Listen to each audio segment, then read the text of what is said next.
mai nan muna ji jama'a suna cewa game da ayyukan da sanata SA Kawu Sumaila yake yi mutane ba sa ganin shi a zahiri. Shin wannan a matsayinka na dan gidan sanata SA Kawu Sumaila dan gwagwarmaya, shin akwai wani shiri da kuke yi wanda kuke ganin cewa mai girma sanata zai ba ku goyon baya sannan kuma ya ƙara muku ƙwarin gwiwa wajen ganin duk abin da kuka zo kuka gaya wa masu kallon ku da su kalle shi a kan sikirim a aikace za ku tashi takanas ta Kano kamar yadda yake wakiltar Kano ta Kudu mai girma sanata SA Kawu Sumaila? Shin akwai wani shiri da kuke wanda za ku bunƙasa harkokin midiya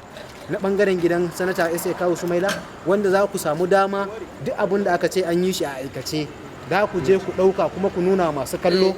kamar yadda kuke faɗi yanzu su gani shi a zahiri a gefen sikirim kamar yadda nake a tsaye a ce a gefe na ana ganin irin wannan aikin da mai girma sanata SA Kawu Sumaila ya yi shi a aikace kuna kallo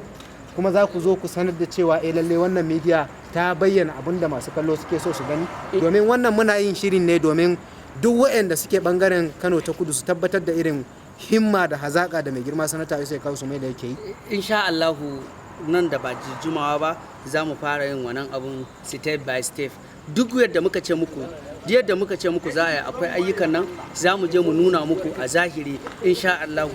muna shiryawa nan ba da jimawa ba, a ba mu lokaci. Wannan muna gaya wa mutane ne abin da ya yi, sannan za mu ƙara zuwa mu ƙara gaya muku a fili, saboda mu bara mu zo mu faɗa muku abin da ba daidai ba, saboda in ba daidai ake yi ba mutane suna gani, in daidai ake mutane suna gani. Ku dan ba mu aran lokaci, in Allah ya da kai din nan kana daga cikin kwamiti wanda dan sa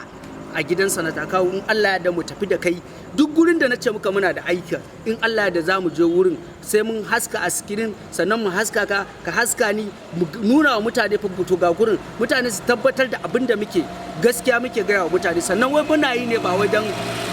ayyukansa, in mutum yana yi ka faɗa maganar Allah ko makina ne inda yayi gaskiya ni ina yi,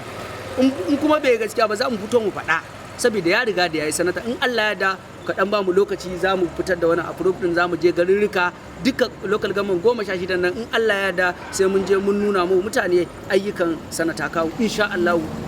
a zahiri. To masu kallon mu, kamar yadda kuka je Shamsu Marash Media Suit Kawu Sumaila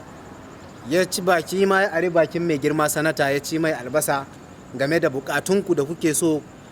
Kuna zanne a gida ba ku da daman da za ku fita ku je ku ga irin ayyukan da mai girma sanata yake yi, kuma a kullum kamar irin su Shamsu Marash suna shigowa wannan gida namu suna faɗan abubuwan da mai girma sanata yake yi. To kamar masu kallonmu sukan iya turo mana da saƙonni cewa suna buƙatan ganin wannan aiki a aikace. Shine babban dalilin da ya sa mu a matsayinmu na masu watsa labarai dole ne za mu sanar da ku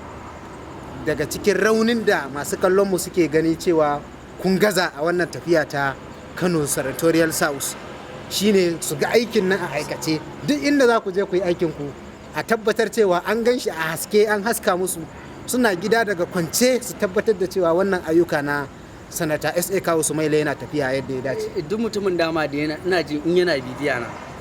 ni Shamsu Marash, in yana bibiya na Shamsu Ali a Facebook, in ka tafi YouTube channel Shamsu Marash GDM, in ka tafi can ma TikTok Shamsu Marash GDM, in ka tafi Instagram Shamsu Marash GDM, in dai kana bibiya na in dai har kana bibiya na zaka gani akwai ayyukan da na sassaka a zahiri. Amma za mu ƙara dawa tunda mun ga kuna yawan magana a comment, ka gane suna yawan magana a comment, mu gani a zahiri, in Allah ya da za mu bakin kokari za ku gani kuma a zahiri. To masu kallon mu a nan za mu takaita a sakamakon lokaci.